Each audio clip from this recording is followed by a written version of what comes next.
Welcome to the Point of Darkness.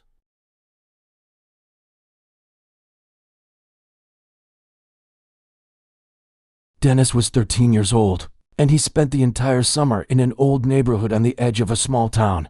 There were broken garages, overgrown ditches, and endless rows of gray apartment buildings.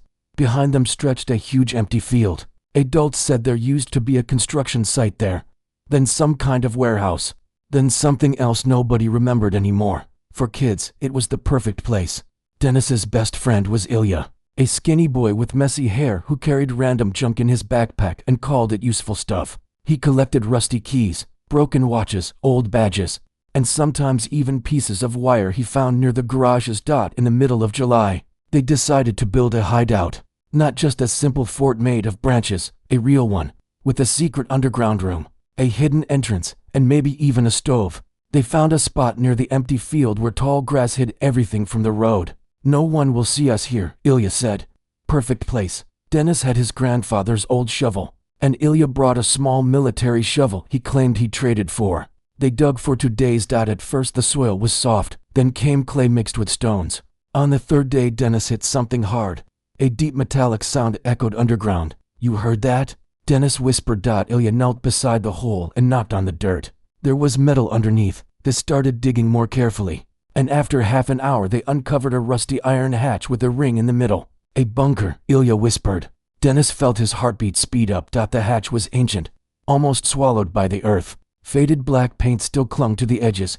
"Maybe it's an old shelter," Dennis said, "or a basement." Together they pulled the ring. Nothing. Then Ilya found a metal pipe near the garages, and they used it as a lever. The hatch screeched loudly as it opened. Cold air rose from below. Not normal cold. The air smelled wet and rotten, like mold trapped in a locked room for years. Concrete stairs disappeared into darkness. Very deep darkness.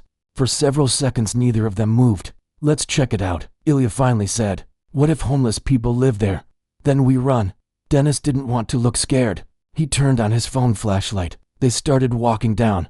The steps were damp.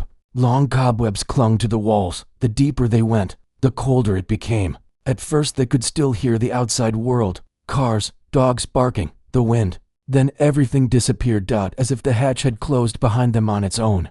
At the bottom there was a narrow corridor. The concrete walls were cracked and stained with dark marks. Empty cans, broken wood, and old newspapers littered the floor. "Someone's been here," Dennis whispered. Ilya pointed the flashlight ahead. At the end of the corridor stood a heavy metal door. It was slightly open. Cold air drifted from inside. They moved closer. Written across the door in faded white paint were the words, "Do not open." The letters were barely visible. "Very funny," Dennis muttered, though he did not feel like laughing. Ilya pushed the door. It opened slowly. The room behind it was enormous. Rusty metal cabinets lined the walls. Torn wires hung from the ceiling. In the middle stood a long table. And on the table were children's drawings. Dozens of them. Pictures of houses, suns, smiling people. But on almost every drawing there was a tall figure without a face. A cold wave crawled down Dennis's spine. "This is creepy," he whispered. Ilya didn't answer. He was staring at the far corner. An old cassette player sat there. "You think it still works? Are you serious?" But Ilya already pressed one of the buttons. At first nothing happened, then static crackled inside the speaker. A child's voice suddenly came through. "If you can hear this, don't stay here at night." Both boys froze. The recording continued. "He comes when it gets quiet." The voice trembled. "He hates light." A loud burst of static followed. Then the tape stopped. The room became completely silent. Dennis felt his stomach tighten. "We're leaving," he said. But Ilya frowned. "Do you hear that?" A sound came from the corridor. Slow, like someone dragging their feet across concrete. Step. Another step. Then another. Dennis pointed the flashlight toward the doorway. Nobody there. But the sound kept getting closer. Suddenly Ilya turned off the flashlight. "What are you doing? Quiet." They stood in total darkness. Then Dennis heard breathing, not his own. Someone else, single quotes, S. Heavy. Very close. Slowly he turned his head. A silhouette stood in the doorway. Tall. Tall. Its head nearly touched the top of the frame. Its face was hidden. Only two pale dots stared at them. Eyes. Dennis screamed and turned the flashlight back on. The doorway was empty. But now the footsteps echoed farther down the corridor. Fast. As if something had run away. "I'm going home," Dennis whispered. They sprinted toward the stairs. Halfway through the corridor, the flashlight flickered once, twice, then died completely. Darkness swallowed them instantly. Dennis Ilya's voice sounded strange, to quiet. What? It's here. Behind them came a scraping sound, like long fingernails slowly scratching concrete. Dennis ran. He tripped over something and crashed onto the floor. His hands landed on wet fabric. He quickly aimed the weak phone light downward. An old child's backpack lay there. Beside it was a tiny shoe. Inside the shoe was a bone. Dennis screamed. At that exact moment, a massive bang thundered through the corridor, like a heavy iron door slamming shut. Dust rained from the ceiling. They ran almost blindly. The staircase appeared ahead like salvation. Ilya climbed out first. Dennis grabbed the edge of the hatch when suddenly something seized his leg from below. The fingers were freezing cold, thin, and unbelievably strong. Dennis screamed so loudly his throat burned. Ilya grabbed both his arms and pulled. For 1 second, Dennis saw a face beneath him, gray, stretched, with empty eyes and a mouth far too wide. Then the grip vanished. They fell onto the grass outside and slammed the hatch shut. For several seconds they just lay there breathing heavily. The sun was already setting. The grass moved in the wind. Everything looked normal. Then a loud bang came from below. One, then another. Something was hitting the hatch from inside. Dennis looked at Ilya. His face had gone completely pale. We bury it. What now? They started throwing dirt onto the hatch. First with their hands. Then with shovels. The banging continued underneath them. Heavy. Angry. Sometimes it sounded like claws scraping metal. The sun disappeared completely. Darkness spread across the field.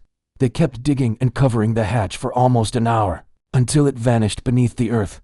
Then they threw branches, trash, and old boards over the spot. Dennis pressed the dirt down with shaking hands. Only then did the sound stop. Completely.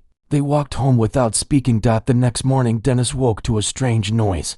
Someone was slowly tapping on his window. Tap, tap, tap. He opened his eyes. It was still dark outside. Dennis walked slowly toward the window. Nobody stood in the yard, but long dirty streaks covered the outside of the glass, as if someone had dragged their fingers across it. 5 long marks, and near the bottom of the window someone had written, "It is dark without light." After that, Dennis never returned to the empty field. A month later, Ilya moved away. Before leaving, he said only one thing: "Sometimes at night I hear scratching under the floor." Years passed. Dennis grew up, got a job, and almost forgot the entire story. But one winter night he dreamed about the basement again. In the dream the hatch was open, and from the darkness a voice whispered, "You didn't close the door." He woke up covered in sweat, and then he heard it, very faint, somewhere beneath his apartment. Slow scratching, like long fingernails sliding across concrete. Friends, thank you for watching to the end. If you don't mind, please support me with a like and a subscription.